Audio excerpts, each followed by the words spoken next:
Saudara-saudara yang terkasih dalam nama Tuhan Yesus Kristus, dimanapun Anda berada, sedang di rumah, dalam perjalanan menuju kantor tempat bekerja, mari kita beribadah sejenak.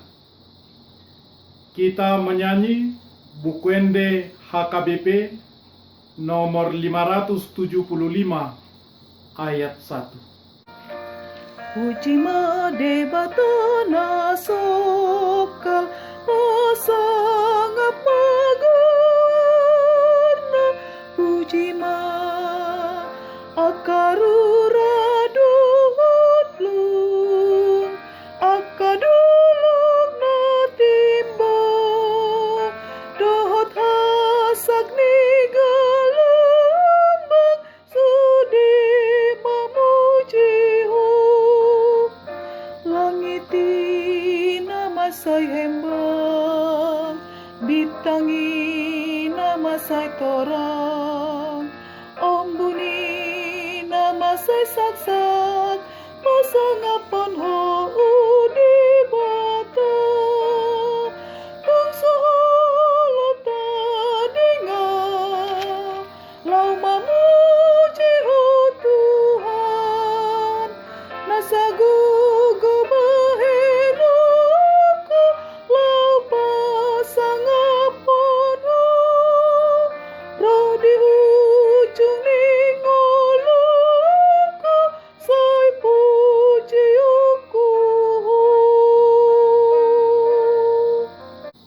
kasih karunia dan damai sejahtera dari Allah Bapa dan dari Kristus Yesus Tuhan kita menyertai saudara-saudara. Amin. Renungan harian Jumat 12 Juni 2020 dari kitab Para Rasul pasal 17 ayat 24 mengatakan, Allah yang telah menjadikan bumi dan segala isinya, Ia yang adalah Tuhan atas langit dan bumi, tidak diam dalam kuil-kuil buatan tangan manusia. Demikian firman Tuhan. Dalam rangka memastikan agar gereja tidak menjadi klaster baru penyebaran COVID-19 di tengah adanya pelonggaran dari pemerintah, new normal, dalam waktu yang dekat ini akan mengaktifkan kembali aktivitas gereja.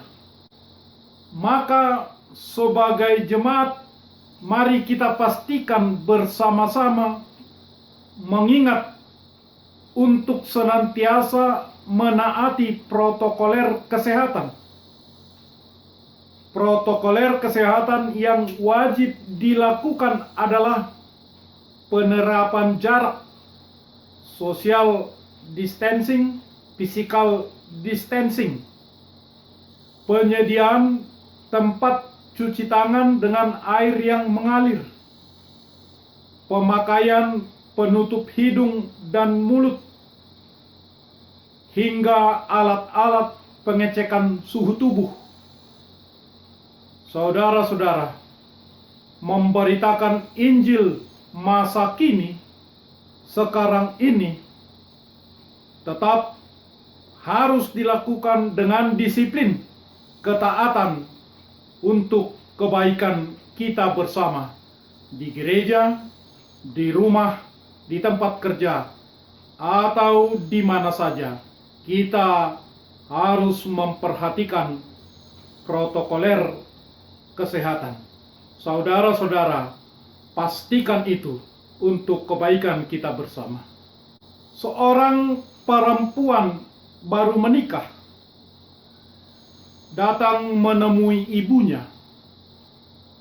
Dia mengeluh tentang suaminya, baik di rumah, di pekerjaan, atau di tempat di mana mereka bepergian. Dia mengeluhkan bahwa suaminya pemalas, suka tidur-tiduran, dan boros. Dan si ibu dengan sabar mendengarkan. Dan perempuan tersebut, dia duduk dekat ibunya, melakukan pekerjaannya sedang memasak. Pertama-tama si ibu mengambil wortel, merebus wortel tersebut dengan air panas yang sedang dimasaknya. Dan anak perempuannya tersebut memperhatikan gerakan demi gerakan yang dilakukan ibunya. Dan kemudian mengambil beberapa butir telur dan merebusnya. Kemudian si ibu mengambil tempat memasak air putih yang lain, mengambil kopi dan gula, membuatkan kopi yang harum, membawa baik wortel, baik telur dan kopi tersebut, di mana mereka duduk bersama anak perempuannya. Dan ibunya tersebut mulai membuka pembicaraan, "Anakku, apakah kamu lihat apa yang ibu masak? Ada wortel yang tadinya keras, direndam dengan air panas, lihatlah dia. Menjadi lembut, enak dimakan. Kemudian kamu lihat telur yang tadinya rapuh, pecah jika terantuk. Begitu direbus, dia menjadi keras dan wangi. Kemudian kopi, begitu dimasak dicampur dengan gula, dan harumnya semerbak rumah kita ini. Karena itu ibu sarankan, sekuat, sekokoh, sekeras apapun suamimu, berjuanglah untuk menjalankan kehidupanmu bersamanya. Dan tebarkanlah keharuman melalui perjuanganmu bersama suamimu tersebut. Rasul Paulus telah pergi ke Athena di Yunani. Athena adalah pusat intelektual pada zaman purba. Itu adalah kota Aristoteles, kotanya Plato, dan Sokrates. Paulus berjalan-jalan di sekeliling Athena. Ia datang ke puncak Areopagus. Puncak Areopagus dipenuhi dengan banyak patung berhala-berhala. Para filsuf zaman itu berkumpul di sana, di antara mezbah, dengan sebuah tulisan kepada Allah yang tidak dikenal. Mereka memiliki banyak berhala dan banyak dewa. Namun, entah bagaimana mereka mengetahui di dalam hati mereka bahwa ada Allah yang tidak dikenal. Orang banyak berkumpul di sana, dan kesanalah Paulus datang dan mulai berkhotbah. Paulus berkata di tengah keramaian itu, "Aku menjumpai sebuah mezbah dengan tulisan kepada Allah yang tidak dikenal. Dan Allah yang tidak dikenal itulah yang kuberitakan kepadamu." Kisah 17 ayat 23. Kemudian Paulus menjelaskan kepada mereka bahwa Allah yang tidak dikenal itu adalah Allah yang menjadikan dunia dan segala isinya. Ia berkata bahwa Allah yang mereka tidak kenal adalah Tuhan atas langit dan bumi, dan tidak diam dalam kuil-kuil buatan tangan manusia. Saudara-saudara, Kristus datang untuk menghancurkan tahyul-tahyul kita dan melenyapkan berhala-berhala kita, membuat Allah yang tidak dikenal dulunya menjadi dikenal dan Immanuel. Kristus Yesus datang ke dunia untuk menyelamatkan kita yang berdosa, menyelamatkan kita dari kematian dan neraka. Ia datang dan mati di kayu salib untuk membayar hutang dosa-dosa kita. Ia telah datang mencurahkan darahnya di bukit Golgota. Dan kita perlu datang kepada Kristus. Dan orang di Areopagus perlu mendengarkan dan datang kepada Kristus. Allah yang dulunya tidak dikenal, datang menjadi Allah yang dikenal di dalam Yesus Kristus. Jika kita menerima Kristus Yesus, Alkitab mengatakan, jadi siapa yang ada di dalam Kristus, ia adalah ciptaan baru. Yang lama sudah berlalu, sesungguhnya yang baru sudah datang. 2 Korintus 5 ayat 17. Saudara-saudara, kiranya Tuhan Yesus Raja Gereja memberi kita kepekaan seperti Paulus untuk melihat setiap peluang sebagai kesempatan berharga untuk memberitakan Injil.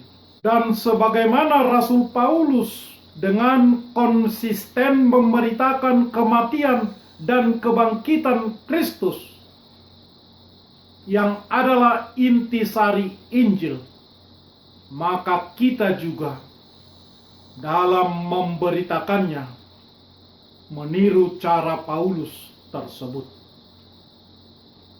Selamat memberitakan Injil di masa kini.